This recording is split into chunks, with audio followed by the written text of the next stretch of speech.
promote transparency between local government and community. Today I'm here with Kismat Kathrani, who is running for Contra Costa County Assessor position. Pleasure to be here with you today. I will go ahead and move to my first question for you, which is, in your opinion, what is the single most important part of this job? First and foremost, thank you for giving me an opportunity to speak with you guys. I love what you guys are doing, and we really need an open and transparency in our government office. Thank you. So going back to your question, what is really most important is the biggest job that an assessor has is basically he has to make sure that the commercial, residential, and all the businesses are taxed fairly and accurately. The reason it's very important is most of the money that the tax office generates, basically they are used to fund the schools, the police department, the safety in all the cities in the county. At the same time, all the miscellaneous facility like senior centers, like all the miscellaneous like libraries, senior centers, and all the other miscellaneous facilities that the cities need, they kind of funded by the assessor office. So I guess the most important job is to make sure that all the taxes, commercial and residential, and all the businesses are done fairly and accurately. Great. And I think that's really important for listeners at home who might not perfectly understand what this position does. So thank you for breaking that down. My next question is, if you had been the assessor for this current term, what is one visible difference we would see today? Right. The biggest difference that I would do if I'm on this role is going to be to build the public trust and then to modernize the office. These are the very critical things. The reason I tell about public trust is because this office has been having multiple controversies. There have been multiple lawsuits that have been brought up against the successor Gus Kramer. And what is even more shocking is there's a lot of taxpayer funds that got in to pay the bills for this legal lawsuit. So I guess one of the most important part would be to regain the public trust. And the next would be to modernize the office. I wanted to see that all the digitalization is done. Wherever it is possible, we want to digitalize each and every operation in the office, because we don't want anybody to walk into the office for simple things. Everything has to be digitalization. So modernization is going to be one of the very, very important areas as well that I plan to focus on if I get elected. That's great. And you talking about regaining public trust is a big pillar here at Open Governance Initiative, where we try to, as I said, promote transparency and accessibility. Do you have an example of how you would promote transparency and more public trust after the recent controversies with this position or the incumbent? Yeah, the main thing that I would plan to do to regain public trust is basically make sure that each and every question that the public has is answered fairly and accurately. There is a lot of areas, or there's everything on the assessor office that people don't need to walk in. Basically they can go online, check what their properties are taxed at, how the comparables are, and even they should be willing to stop in the office and talk to the people.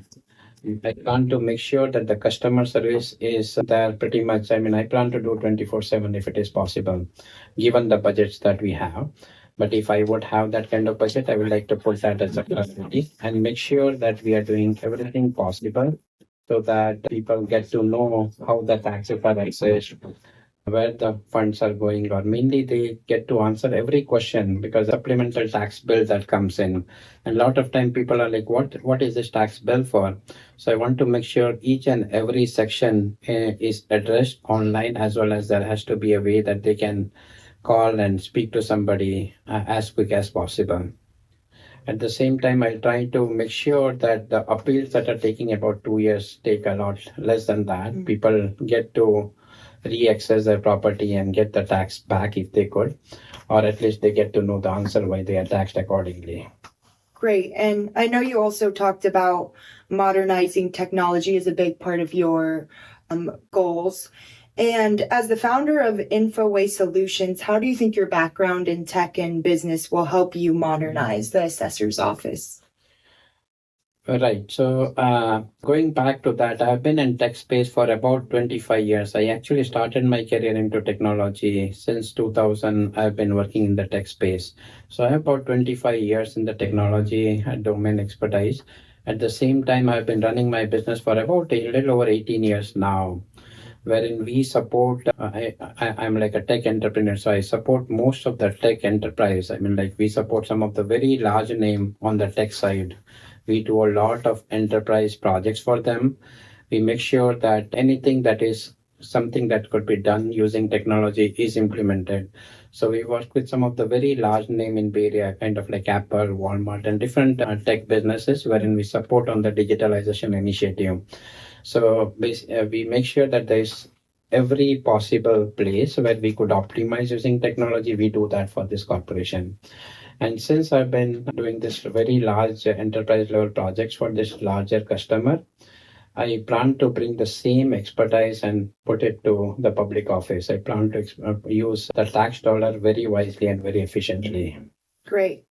And my last question is more general, but why should residents choose you for the Contra Costa County Assessor instead of your opponents?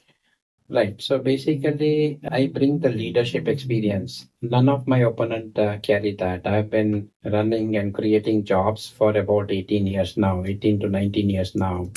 And I've created thousands of jobs through the company that I run right now. And none of my opponents bring the leadership experience. I have created enough jobs. None of my opponents have been doing that. At the same time, the kind of digital experience or the modernization experience that I bring to the office is none of the other opponent or the candidates for this role bring that kind of experience. So I guess modernizing office, building public trust, at the same time, reducing appeals time. I mean, that's huge. I mean, if somebody files for an appeal or reassessment of their property, if I have to wait for 2 years, I'm like, what's going on? We really need to cut this time down because it's a digital world. There's apple to apple comparisons could be done. And we certainly could, I won't say all of it, but at least 90% of the appeal process can be done seamlessly as quick as possible. I plan to reduce that time drastically. Currently, it's taking anywhere from 6 to 18 months and sometimes even more. I have spoken to residents where they have been struggling through this problem for almost 3 years now. So definitely getting the appeal time is one of the other core part of the campaign that I plan to do and help the assessor office so that people don't have to wait 2 years for the tax bill to see what it would look like. Right. So that is another area that I plan to really implement. And then in terms of customer service, our county has diverse population. We have people from all over different parts of the world. So I plan to implement the multilingual thing in the county office. So if there are people who are born in different countries, they should be able to look at the different language they could understand, because a lot of people who come at a different point in time, people who are in their 60s, and it really helps if we can build something like that. So I plan to make sure that the office has all the multilingual ways that people could go through and look for the areas that they are interested in. So these are some of the things that at least the current assessor has been in the office for 32 years, and none of this is done the scale that I plan to bring it to the office. There are few things here and there that is done, but if you were to go and look at the process, how one has to go through that, I'm sure you'll find a huge room for improvement, and that is what I plan to do.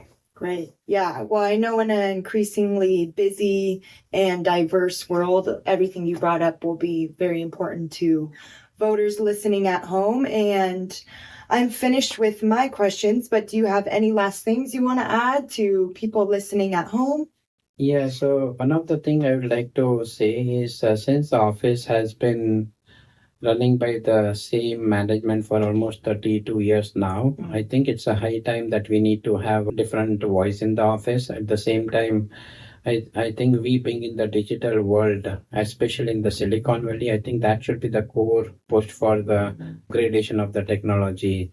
The technology stack that is used in the office has not been upgraded for a major part for almost 50 years. So I would think that's important, and especially like I told, right? If a accessor has multiple controversy, or if an office is surrounded by multiple controversy, I think it's time to get a new person in to fix those and regain the public trust in the office. Great. Well, thank you so much for coming here today, and it was a pleasure to speak with you. So thank you for your time. Thank you so much, Molly. Really appreciate your time and calling me on your channel. It's wonderful speaking with all of you guys. And You too. thank you all for the good work that you're doing. Thank you. Happy to have you here today. Thank you, Molly. Thank you.